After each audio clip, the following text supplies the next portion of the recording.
Minasan konnichiwa, ni hao, annyeonghaseyo, bonjour. Today, we've got a very interesting guest, former DJ, former model, international business graduate, Enzon, straight out of Singapore via Tokyo, Japan, Poland, and Shanghai.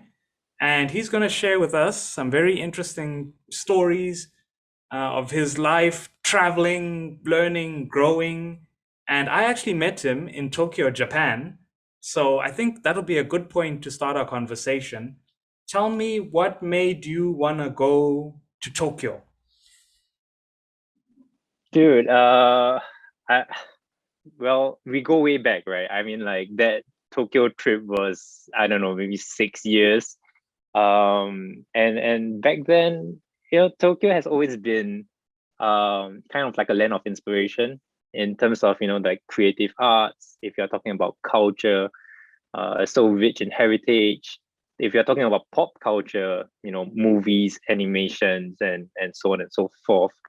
And I really wanted to see for myself what was the whole deal about, right?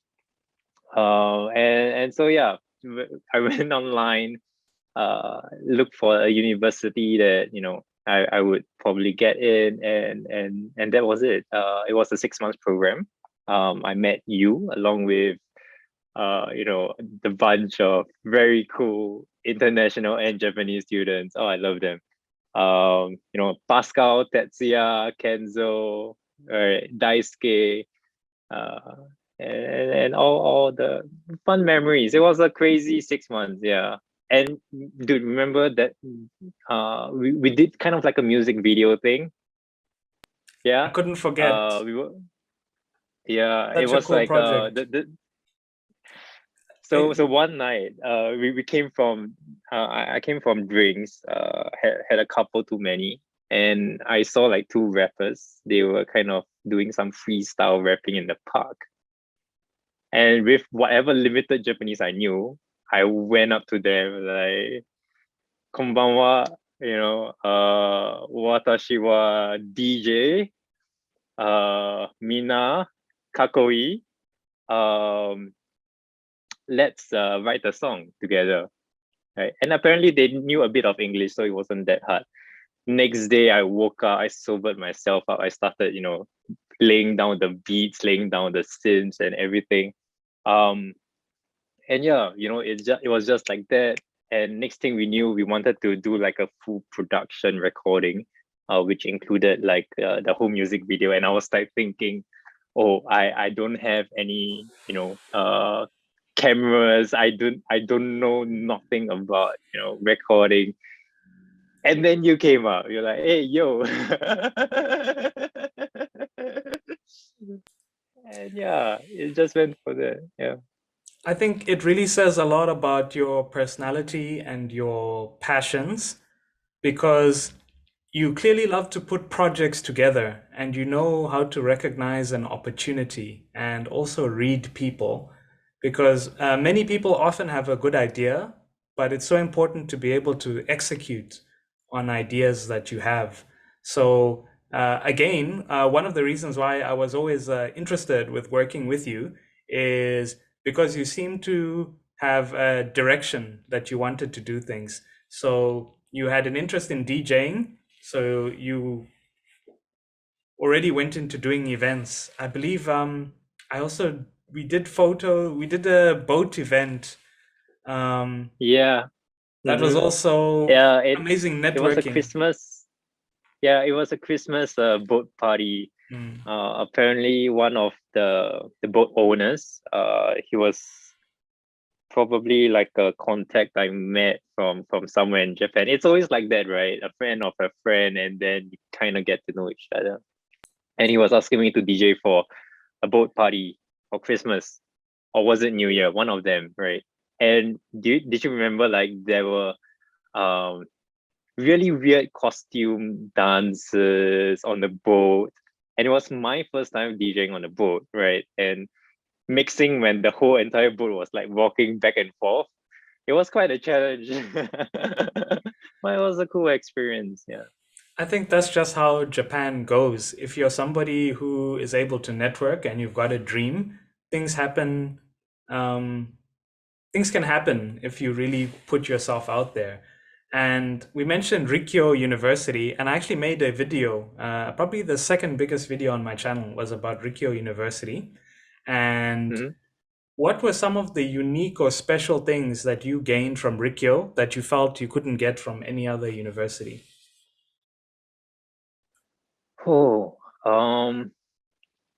I think Ryukyu gave me a very different type of university experience. I did my bachelor's in Singapore and I did my master's in Poland. In between is where Ryukyu fits, and the the interaction with international students I found in Ryukyu was special because there was this group of English speaking Japanese students that made it also special.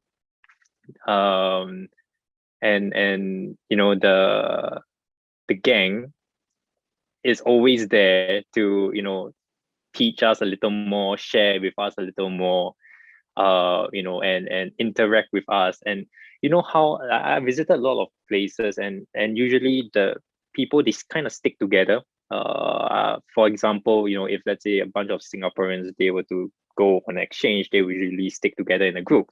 It's like a herd mentality kind of thing. And I'm sure it's kind of like similar in for other country international students as well. But this bunch of international Japanese students went out of their way and made the whole experience so much more wholesome. And until today, I guess if it wasn't without if they didn't step into the picture, I wouldn't have met friends like you, like Pascal, and we wouldn't have this kind of connection, this kind of contact until today, right? So I would say that they made the experience special, something that I don't see in other places too often. Yeah. Totally, I couldn't agree more. That international student body was actually really great for networking because you can see how they live their life and you sort of see what your life is missing. And especially if you have a skill and you know what your skill is. So yours was definitely DJing and putting a project together. So it was so, good to see that. I think you also did an internship with a Japanese company, or I think the end of your course you had to present to a Japanese company. Ah, How was that right. experience? So that was actually kind of like a end of semester type of project. It's like the final presentation of a class. The class is called Business Project. And basically it was kind of like a business case kind of consulting type of class, where they engage Sega as the client, right? And Sega gives us a problem, right? Like we want to design the next generation of gaming or something like that. And then the class breaks into teams and we try to brainstorm with ideas and come up with solutions to present to. In fact, I think it was at the director level, and the professor, he was very helpful, and we kind of worked together like a kind of consulting short project thing that went on. It was cool. It was cool. One of the more unique classroom experience, I would say, because not every day you get to present to a director from a company, right? And uh, unfortunately, I guess none of our ideas were selected to be implemented, but nevertheless, still a pretty cool experience. Yeah. Yeah, you should have mentioned your DJing, offered to DJ some music for the games. Maybe it would have worked. So we're speaking about Japan, Japanese universities, and the international student body, and how they can help you even learn different things about the world, different things about Japan. Now, after that experience, you now You were in Shanghai, you were in Singapore, and now Poland.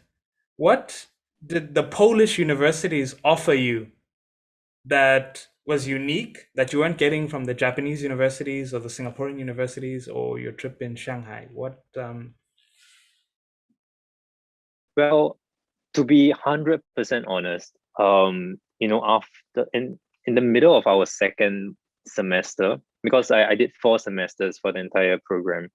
In the middle of our second semester, we kind of moved to the online experience, I would say, due to COVID, right?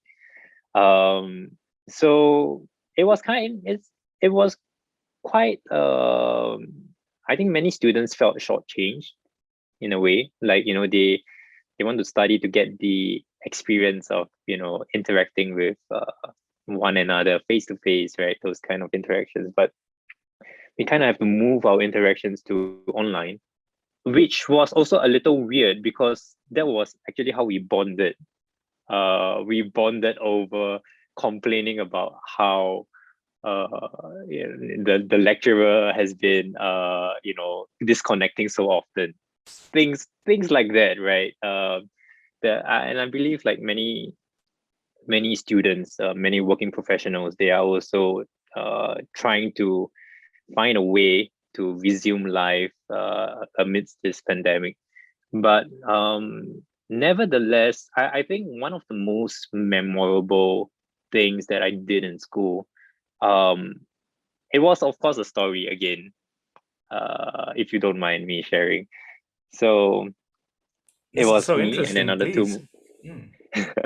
It was me and another two international students, and that was I think like our first or maybe second week of enrolling into class, right? When we can still meet. One of them was from Angola, and the other was from Poland, right? Two ladies and me. So we were just casually talking, and we were complaining about how many of the student clubs in the Warsaw School of Economics, the university that I was in, they were largely dominated by Polish speaking students, and therefore Polish speaking activities. And so, having zero or close to zero expertise in, being able to communicate in Polish language, I uh I was kind of sad that I couldn't join, these student clubs and get the full, student experience. So the three of us, we were like, you know what, let's start let's start a club, and we will make sure that the English speaking international students can join without any issue, and that we can just all have fun together. And so we were just like thinking, so yeah, okay, let's start a club, but what should we start, right? What do we want to do? And I told them that, well, I'm interested in innovation. I have experience running businesses like startups, and I have designed incubators and accelerator programs in the past.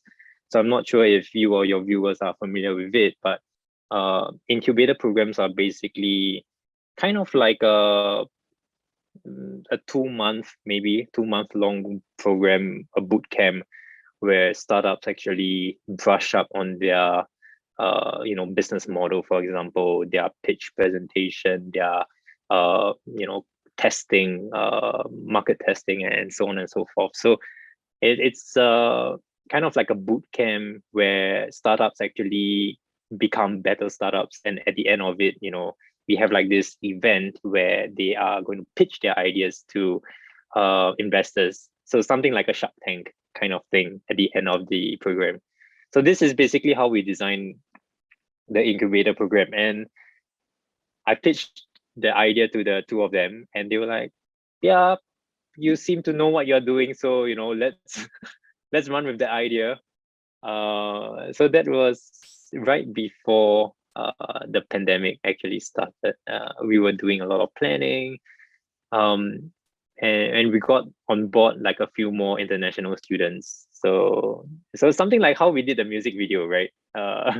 Where like I need a singer, I need two rappers, I need this and that, right? So for this project, our organization is called SGH Ventures. SGH meaning like SGH, which is like the Polish abbreviation for Warsaw School of Economics. So we recruited and got all the help we could. And we started, promoting on Facebook, on Instagram, social media, doing all kinds of content creation, reaching out to people to network. And the funny thing was that it was so well received. During the pandemic, we kind of thought that, maybe the program isn't the best thing to do right now. So we did online webinars instead, where we invited, experienced startup founders. We invited venture capitalists. We invited investment bankers, finance professors, just to share with potential, startup founders, right? The future startup founders, so to say. And yeah, we got quite a lot of views, actually, like 83,000 or so. Yeah, we managed to stream Facebook Live, and we were just experimenting all these different platforms, right? So once, like, after one whole semester of doing the webinars, we were like, okay, you know what, let's get down to business.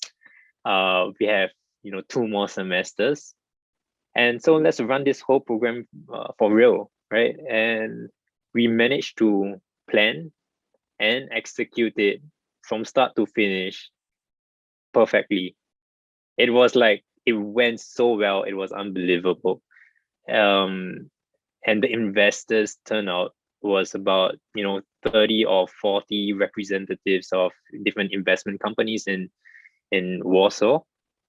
And it was beautiful. Like, these people who are very busy professionals were willing to set a small some time in their working day to just attend, and we thought that was really kind of them, right? And the feedback that we got was very positive. They were saying like, wow, you guys, international students, right? And this whole program in English, very new, and they were very excited to kind of jump on board potential partnerships in future. So that was one whole experience that I think my master's program really gave me. It was like what you said, not so much of in class, but what I did outside of class, because this was technically, there's no grades involved whatsoever. We just decided to do because we couldn't join a student club. But it is what it is, and at the end of it, I think all of us in the team, we had fun and we grew to become better humans ourselves. So yeah, that's the Incredible. story. Wow. Was there any startup in particular that really left an impression on you where you're like, wow, these guys are doing some amazing stuff? Oh yes. So so there was this startup, my favorite. That's the startup name is called Obelius Jobs. And what the startup wants to achieve is basically to provide a kind of job matching platform for people with disabilities. So I thought, that and the founder, we had a conversation.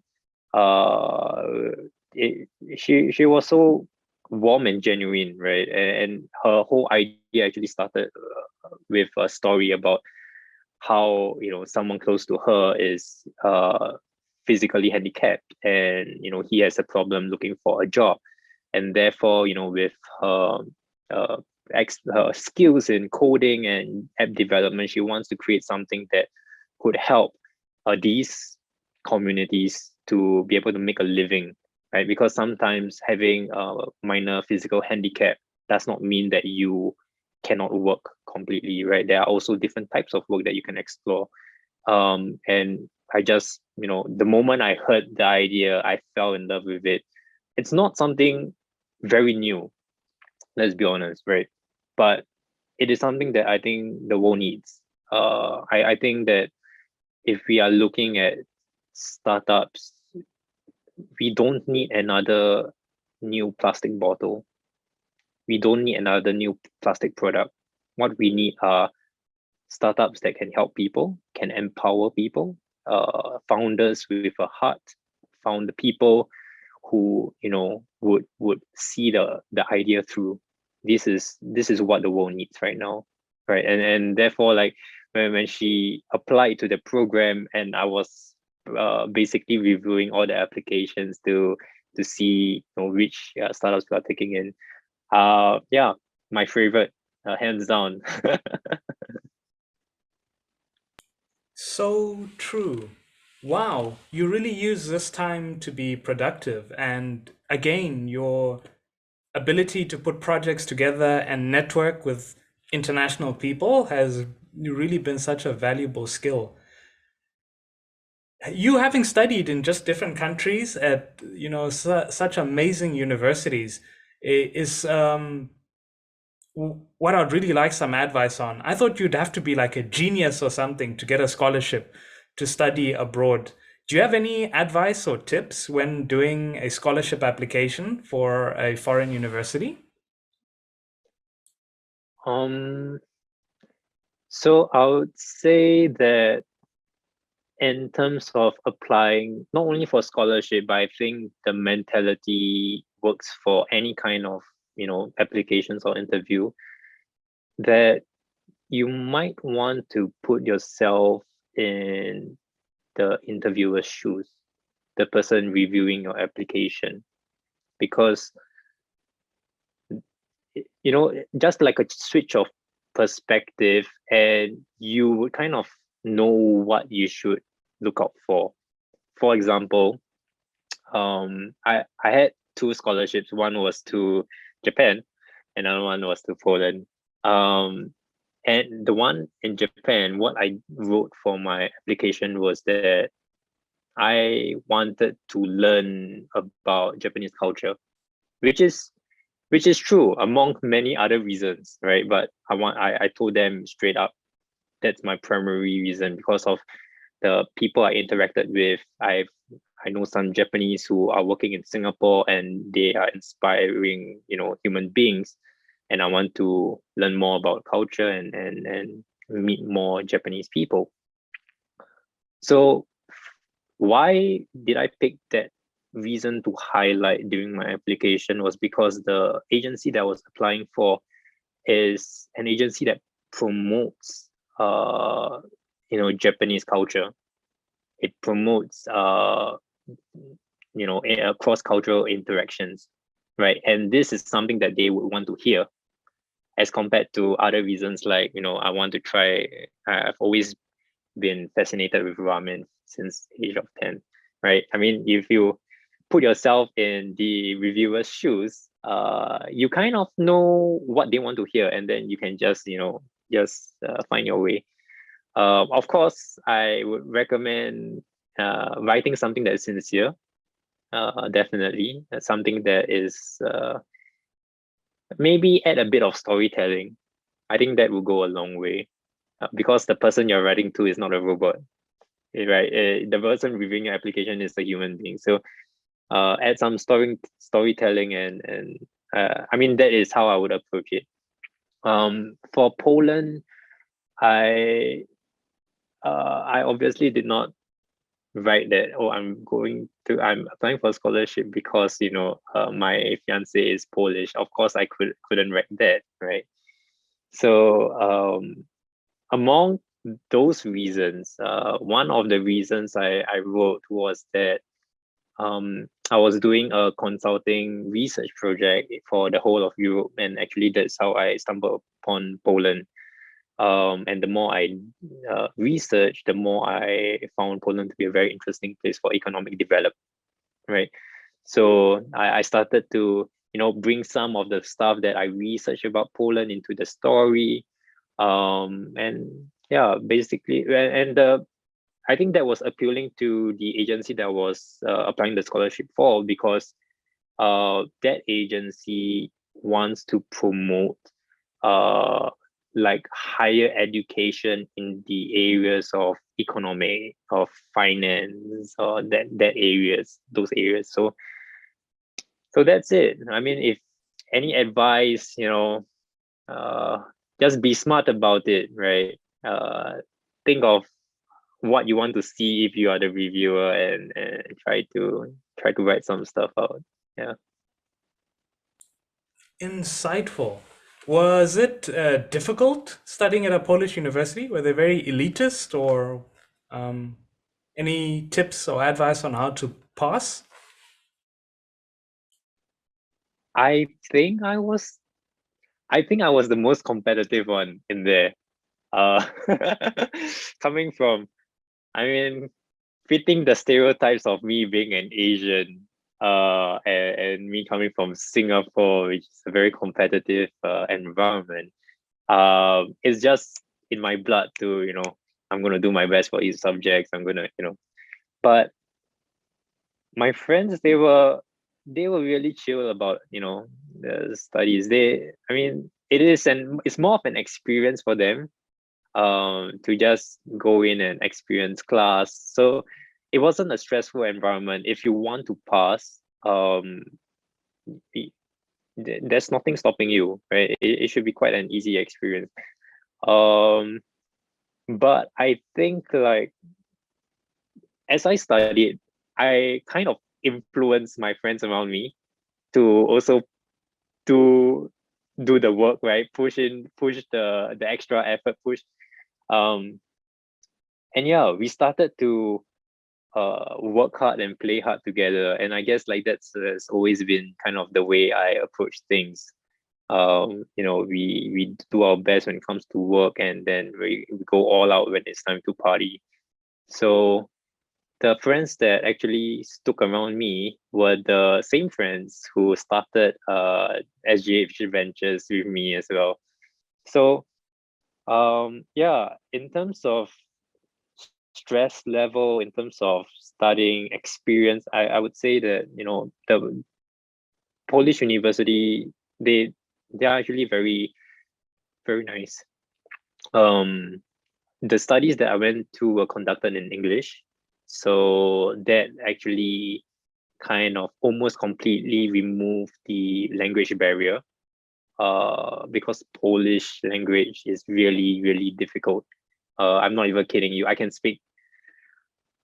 I wouldn't say I can speak fluent Japanese because I'm not able to. But my experience with Japanese, Mandarin, English, and dialects, and all of them couldn't compare to how difficult Polish language is. Really? So I know how to yeah. say dzień dobry in Spaznaigo. That's it. Dziękuję. I can say that. Awesome. Yeah. Learning these, actually, you know what? Learning these few words would make so much of a difference. And I'm not even kidding you. For example, if I go to the shops, go to the restaurants, the first thing that will come to the mind of the waitress or the waiter would be that, oh, this guy is Asian. Will he be able to speak Polish? Like, instantly, that's like the, should I talk to him? And I wouldn't say that English is a commonly used language in Poland, because everybody is just so comfortable speaking Polish, right? So yeah, when you say, so they will approach you with, like, this face of, like, let's see, how he whether he can communicate. And then when you say, like, dzień dobry, and you can see, like, their entire face just lights up, like, okay, you can speak a little, right? So, like, and saying thank you, dziękuję, these are it's just common courtesy, right? And Polish people are actually very well mannered, and I was pleasantly surprised, actually, that everywhere you go, people greet you. My neighbors, I greet my neighbors. I say dzień dobry every day when I see them. Um, for example, when your car breaks down in the middle of the road, which happened to me a couple of times, some car will just drive by and this Polish dude will come out of the car, like, do you need help or anything? And they will kind of lift the car out of the mud and fix the engine together with you. It's remarkable. You don't see that in, I mean, I don't see that in Singapore. Well, you But had to drive while you were around. Were you also working a yeah, part-time job in Poland? no, I wasn't. So I was, me and my fiance, we were driving to this place called Mazuri, and Oh, road Mazuri tripping? is, yes, road tripping. It was kind of like a short summer trip. Um, and Mazuri is the land of thousand lakes. And what I mean by thousand lakes is there are really many different uh puddles of water around, and it's quite amazing. Very kind of like an outback outdoor experience thing. So we drove from Warsaw in our small little car, but the car is not a four-wheel drive. So when it came to the dirt road, and I think it was raining in the morning or something. So the What floor, car was it, if I may ask? Was it a Japanese car? Toyota? dude, it was an Opel Astra, like a Oh, okay. 2000 2005 model or Proper something. Euro style. Uh, Cruising. What music were you yeah, playing for your road trip? Traditional in Polish in music. Poland, disco polo or hard bass. Oh, nice. It has to be a real Yeah, but trip. Like in Japan, you have to play yeah. Japanese music. Poland, you have to play Euro music. Yeah. Yeah. And so one of our wheels got stuck in the mud, and it was kind of like a one-way thing. And from the other direction, there was like this container trailer approaching. And we basically jammed the entire road, yeah, because our car was jammed in the mud. And it And you're was like, very oh, I'm a embarrassing. foreigner. I have to get out and apologize. I'm so sorry. I'm so sorry. I sometimes go Japanese No. style when I'm not in Japan. Oh, sumimasen. I'm so sorry. So sorry. Like, you're not in Japan. Don't do that. Yeah. Yeah, it's true. But the guy, he just came up of his container, and he was like, speaking to Polish with my fiance, like, what's the problem?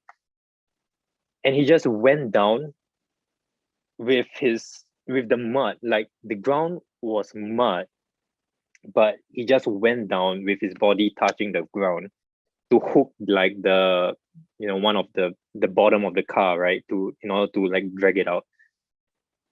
And so he got himself dirty for people whom he never met, and and it was kind of like an act of it was a nice gesture, right? I was very touched, and that was when I knew that, wow, you guys have some good people here, Mm. and he managed to hook it to his and drag us, our little, two-wheel drive car out of the mud. But yeah, that was the experience. I heard most men in Poland have to do military service. So there's a certain, societal expectation that men are supposed to be good with their hands. You must know how to fix things and be a problem solver. Is that true? So I'm not sure if men have to do military service, because I know that none of my friends, the male Polish guys around me, none of them went through military. Singapore, on the other hand, yes, we have to do our military service. It's a 2-year thing. But you are right on the fact that there is a kind of social expectation of what a guy should be and what a guy should do. And that was, I think, the biggest cultural shock when I went over, because I am expected to be able to fix the lights, fix the sink, fix the fix everything. Anything that has an issue, you as the guy should be able to fix. That is everything within the house, everything when it comes to the car, and when it comes to, for example, paying for meals, financial stuff, the guy would have to be the provider, and that's it. right? No arguments on that. You are in Poland, you be a man. Like the classic definition of a man, Mm. you be that guy and you are safe. And How if you did are that not that feel for guy, you? Mm. I'm gonna be honest with you, I'm not that guy. When I first went there, I did not know how to how to fix the light when it's done. Usually like back in Singapore, if the light, you have some problems with the light, you call someone, right? And then he comes to fix. If you have some problem with the car, you call someone and then someone will come and fix it. It's never like I have to get my hands dirty for this kind of stuff, right? So when my fiance is like, babe, can you fix the sink, for example? And I will stare at her for like 10 seconds, like, so you want me to fix the sink, right? We cannot call someone. And she was like, no, try.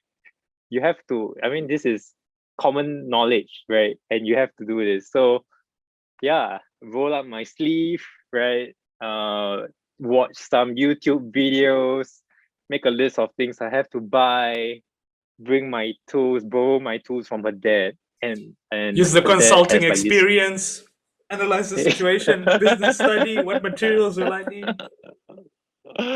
Yeah. And so it was just get your hands dirty and get things done. I thought at first that maybe she was having a weird kind of hyper expectation of me, but apparently that is how it is. I've asked around, and yeah, the guy should be able to handle this kind of stuff, including the cars. Dude, I've learned so much about cars during my time in Poland. It it was crazy. It was, yeah, but masculine expectation, and I would say that there are also expectations of the female gender. Like they have the stereotype of how a woman should behave, especially in the context of her family, right? And how she's supposed to be. There are expectations of her being a provider for kids, etc. So it's kind of like a traditional. I guess it's because of influence from Catholic values, because Poland is predominantly a Catholic country, right? That's their main religion. So I guess these values kind of translates, in their day-to-day life. But I would say that the younger generations, they are starting to change a little. I would see people who, boys who are not as knowledgeable about fixing stuff. And so I guess it's fine. For me, I try to challenge myself, instead of saying like, no, this is not my culture, this is not my way of doing things. I roll up my sleeve and say, let's try, right? Mm. Let's see how I can fix this. And it was so rewarding. Like the first sink that I managed to fix, the leaking sink that I managed to fix without anyone's help, that was so good. um It's and such an important yeah. thing. Yeah, I had a conversation with another friend of mine about a similar topic because when I was also studying at Rikyo, we had many students from around the world, from different cultures, different countries, male, female, straight, gay, everything. And one time we had an assignment by the professor, and I think I was the only guy in one of the groups. And then we had to choose a leader. And one of the girls looked at me and like, "You're the guy. You're supposed to be the leader." I was like, really? And I realized I was from uh, a society where sometimes they tell you the opposite, and then you get confused. But Right. I feel like generally a lot of men shouldn't be ashamed or hide back that you have to be masculine sometimes. It's why you're a man. You sometimes are supposed to be loud, challenging, take risks, attack problems. And I'd say to women not to be ashamed of being a woman. Like if you are emotional and you feel a love for things, if you love cats, you love dogs, you must be you. at the end of the day. And sometimes when you try to be overly politically correct, you end up getting even more confused than you are supposed to be. So I mean, your Yeah. situation with the car, you're right. You have to reach a point in your life where you roll your hands up and get dirty because next time it happens, you'll be ready for it. And, if you have a Mhm. daughter or kids, you can't ask your kids, hey, can you guys fix the car? Or you have to lead sometimes, Right. especially yeah, Mhm. in your job or anything. Sometimes your boss will look at you not expecting to tell you what to do. They sometimes want people who can lead. You lead your own life and control it. So Yeah. I can relate to your story so much of sometimes you're dating someone and you're from, okay, let's have a vote. Who should make this decision? Or if you take a girl on your date and like, what do you want to eat? You're supposed to lead. You're supposed to know. We're doing this, we're doing that. Okay, okay. And your life will go so much easier. Um, well, I'm liking this topic so much, and I also had to thank you for the awesome Poland recommendations you gave me on Instagram, whether to go to Warsaw or Krakow. Um, how Mhm. were those cities? Were they, and for dating, are they romantic cities? How are they different to Tokyo or Osaka or Kyoto? How was that experience? Huh.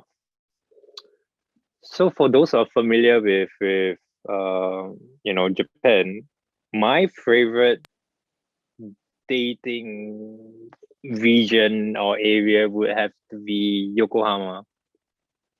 Hands down, my favorite. Yokohama is Minato you Mirai. can see, yes, you can see the harbor, especially at night, right? And then you walk along the what do you call it? Just along the sea, right? Yeah, Beside the yeah. sea. The harbor, the bay. Uh, yeah, exactly. So that's my favorite, romantic place in Japan.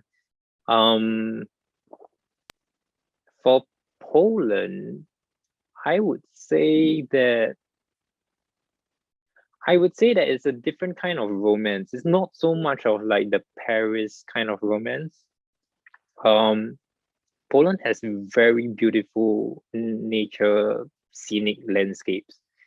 Uh, there are, really breathtaking. It's not something I can see in Singapore. And yeah, just breathtaking. So I to me, I would think like a romantic getaway would be, to hop on uh the Opel Astra and drive to a place where there's no Wi-Fi. Just sit by the lake, and enjoy the afternoon. Right. To me, that is a nice romantic day. And I think in terms of cities wise in Poland, you well, you can find some of that in Warsaw, but Warsaw is kind of like a city, right? You have a lot of buildings and skyscrapers. They have very nice parks, by the way, national parks. But if compare, I mean, we were to compare, I would say that Missouri was wonderful for me. I also recommended Zakopane. Zakopane is kind of like a snowy mountain range. People do a lot of snowboarding there, skiing and all that kind of stuff. And it was quite cool.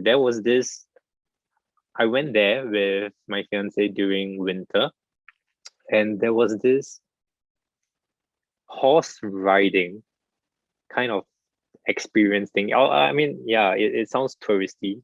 I'll give you that. But it was like a horse riding at night where the horse is pulling this carriage, and then we were holding like a stick of fire. So it's like medieval-ish kind of thing. And the rider would just like, ride us uh for I don't know, a good 20 minutes around the mountain range. Right. And then we can see like there weren't a lot of lights. It was quite dark, but we can have like this torch to light the way. That was romantic, I think, in a weird way, because the oil was dripping and I was kind of scared. like in Indiana Jones, right? You know, you go Yeah. to a temple and then you wrap the cloth exactly like that. Wow.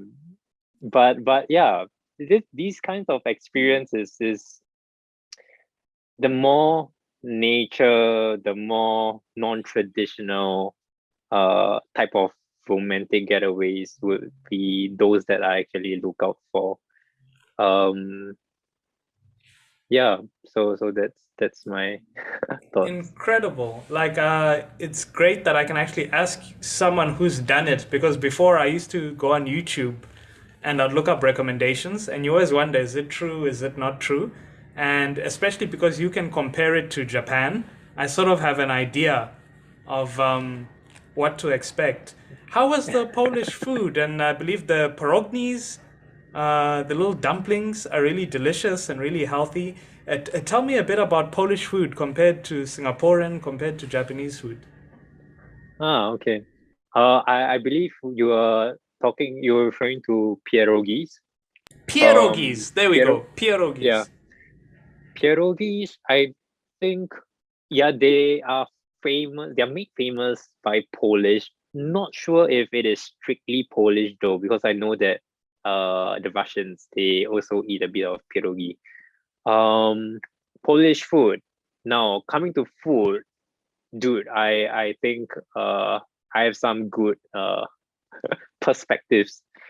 Um, as you know, Singapore.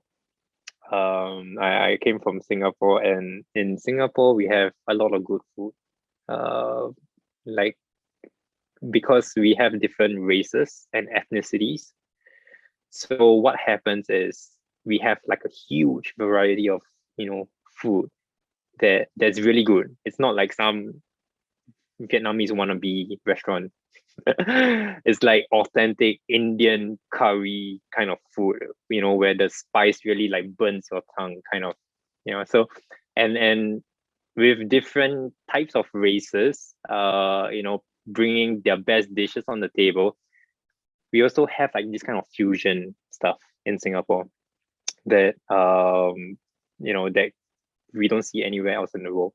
Now, when we move to Japan, Japan is, when we think of Japanese food, it's mainly Japanese food, meaning we don't have a lot of external, varieties coming into Japan. Not as much. We have, but not as much. So, for example, you don't see a tacos bar every 1 kilometer. You don't see that, right? You don't see like I don't know, maybe like a Russian themed restaurant, vodka bar, right? So it's kind of like more, in a way, domestically oriented in terms of their preference for food. In Poland, it's a mix of both. So a lot of Polish foods, they are actually influenced by the countries around them. For example, the Eastern European Slavic countries. So like Ukraine, in Ukraine, you have your Ukrainian borscht. It's like a red beetroot soup that they drink, and that kind of influenced the Polish borscht, and they kind of become the same thing or maybe different. I don't know. And then there's the pierogi, which is, like what you said, uh, pretty healthy. You just put some meat or some cabbage, we call it kapusta, or maybe whatever you want in that dumpling, and then you throw it in the hot water to boil it, and that's that, right? And we eat it from there. Um, and the Okay, personally, I think that the main thing that shines through in Polish cuisine is their ingredients. Like, I would, to put things into perspective, if Singaporean food were known to be like novel and new, Japanese food is known to be refined, through the techniques of cooking, like the chef, right? If you talk about sashimi, right? How the exactness. If you talk about the rice of Japanese, normal don, how much amount of water to get that kind of softness of the rice. So Japanese cuisine is very refined in terms of their cooking techniques. And I will say that Polish food, the best thing about it is their ingredients. The freshness of their ingredients is just out of the world. And I think like that brings, that you can it goes back to my previous point about how there are many natural landscapes in Poland. Poland is generally a very